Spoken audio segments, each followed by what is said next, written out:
The rain fell slowly against the window, each drop a tiny percussion against the silence. I stood in the kitchen, the light dim, my hands tracing the cold counter. Adrian Cortez, the man I once called my fiancé, was smiling somewhere else tonight. Somewhere distant. Somewhere oblivious. And in that distance, I felt the weight of everything he had taken. I didn't move. I only listened to the sound of my own heart, finally aware it was still beating. And for the first time in years, I allowed myself to imagine a world where he could feel the absence he had caused. It had begun quietly. Adrian had a way of speaking softly, of tracing lines on my hand, of offering compliments that felt like warmth, but only just enough to cover the cracks. I remember the subtle dismissals, the jokes in front of friends, the way he always made me feel slightly smaller. It was a gradual erosion of who I was, so slow I barely noticed it happening. My first love, Elias Navarro, had left long before Adrian ever stepped into my life. Elias had left a hollow space, a quiet ache I never fully healed from. But he had also taught me a valuable lesson. Sometimes love is enough, and sometimes it is not. With that wound still tender, I believed Adrian would be different. I convinced myself I could fix the small betrayals with patience, that my endurance was a form of love. It was a trade I made, hoping for safety and stability in return. But that trade had a cost I hadn't realized until one day. I paid it in full. The engagement had felt like safety. The ring on my finger was supposed to be a promise. But Adrian's charm was a thin veneer.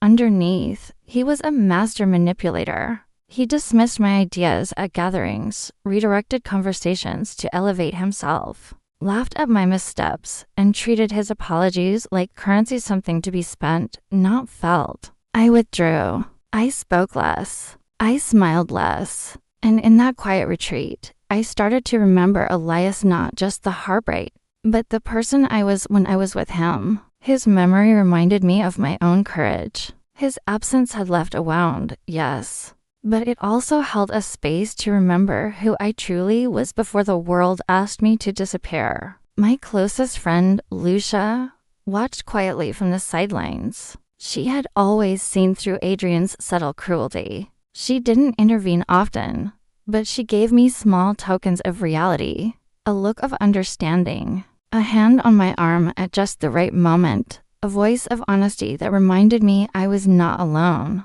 It was these moments, the memory of Elias and the quiet support of Lucia, that kept me tethered to myself, even as Adrian chipped away at my confidence. Then came the night the illusion shattered completely. We were at a party, and I saw him laugh. It was a genuine, unguarded laugh, but it wasn't for me. It was for someone else, a woman across the room, and in that shared moment, I saw an intimacy that had been absent from our relationship for years. And it wasn't anger that stirred inside me. No, it was something much colder. It was the quiet, shattering realization that I had never mattered in the way I thought I did. Every subtle dismissal, every carefully measured apology, every casual disregard, it all made sense now. He had watched me crumble, had let me die emotionally, all while keeping his hands clean.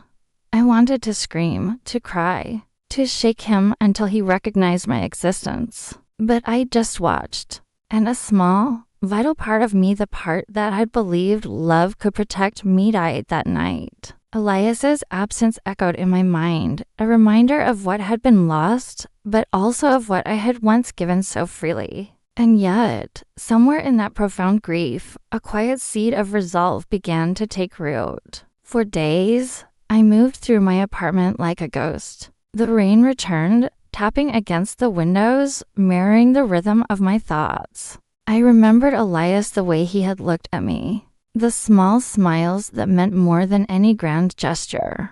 I compared him silently with Adrian, the man who had abandoned me emotionally, who had let me fade in his presence. And then it struck me, I didn't need to punish myself anymore. The betrayal had spoken loudly enough. I had survived, and in surviving, I had discovered a terrifying truth. I was stronger than the man who had tried to define my worth. I began to imagine revenge not loud, not cruel, but precise. Observation became my weapon. My own heart, steady and unflinching, became my compass. Lucia, sensing the shift in me, offered nothing but a quiet smile. She didn't need to speak. She had always known I could reclaim myself. And so, I began to act. Not with malice, not with spectacle, but with patience, with precision, with the quiet power of someone who has endured everything and is finally awake. I stopped covering for him. I stopped explaining away his behavior. I simply let Adrian reveal himself to the world, to our friends, to our families. I let the evidence of his indifference, his manipulation, and his betrayal accumulate, not as an attack, but as a simple reflection of the truth. And when the moment came, I didn't raise my voice. I didn't list my grievances. I just stood there and let him see me for the first time. Not broken, not pleading, not the woman he thought he controlled, but standing unafraid entire. He looked at me, truly looked at me, and saw a stranger. In that moment, I realized something Elias had once hinted at. True reclamation does not require destruction. It simply requires presence. Weeks later, I walked through a quiet park. The rain had stopped. The air smelled of earth and new beginnings.